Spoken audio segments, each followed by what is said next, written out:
Let's take a look at USC and how they came back against Arizona State. And I think the first thing that you need to talk about is the air raid offense in general. Okay, there's one thing that the air raid offense does really, really well, and in particular USC, because of their skill positions, it's beat man coverage. What do they struggle with? They really struggle against a soft zone. So they've got to do two things once they start seeing the soft zone.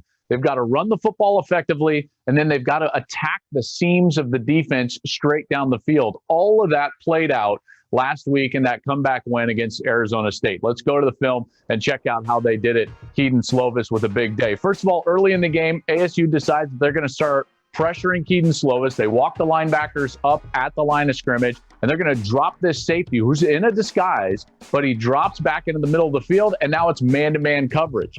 That is easy pickings for USC. Drake London, boom, a little slant pass. They attack the grass, okay? So they read the progression. He's number one, boom, he gets the ball, and it's an easy play. Here, what USC is going to do is max protect. That means that the tight end and running back are going to stay in to protect, and they only send 3 receivers out on the route. All right, so Slovis is going to have a clean pocket with all that protection. And what does he do? He exploits man coverage deep down the field. These wide receivers are going to run a deep mesh or crossing route. Now, Amon-Ra St. Brown's coming from the left. He's coming over to the right. And because ASU, they have a mix-up in the secondary, the corner falls off of his man. And what happens? Wide open, Amon-Ra St. Brown for a big play in that game. So what does ASU do?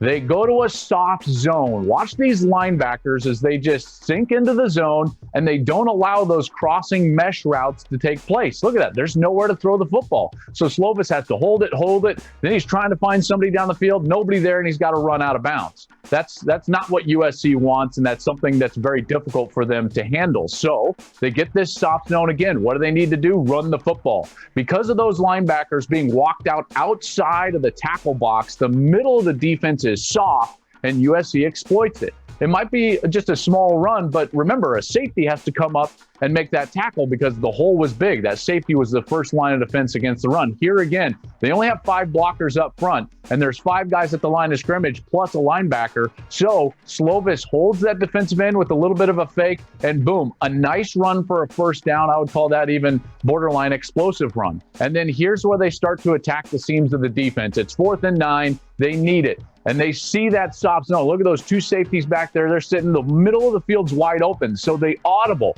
Amon-Ra St. Brown goes to the top of your screen. They create a 3-by-1. 3 receivers on the top, 1 at the bottom. And what does Slovis have to do? He's got to hold the backside safety, and he does it perfectly. There's the throw for the touchdown, but that's not the key. This is eyes left. He takes the safety off the hash, creates the space, and boom. Touchdown to Drake London. Beautiful throw, even better catch, and USC completes the comeback. Now, granted, they had to have an onside kick in there, but it was the adjustments they made on offense. Once they saw the soft zone, they ran the football more effectively, in particular on first down and to start that game-winning drive, and then they attacked the seams of the defense, and they did a beautiful job doing that. Now, Slovis had a big day statistically speaking. He checked the ball down most of the day. He stayed patient against that soft zone defense. He ran it when he needed to. But when they needed it most, what they do? They attacked. And that's why the air raid was successful that last week against Arizona State. They're going to see more of that soft zone because the Sun Devils were effective in holding down that offense. They didn't get those shots down the field that we're accustomed to seeing from USC and those very talented skill position players.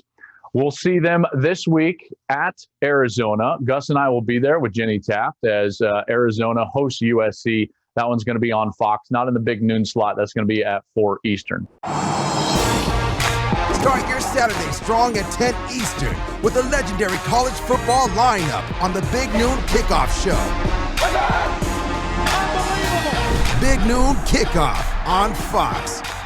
Hey, thanks for watching. If you enjoy that clip, make sure you click subscribe somewhere down here. From game highlights to exclusive interviews and rankings, we've got everything you need as a college football fan right here, College Football on Fox.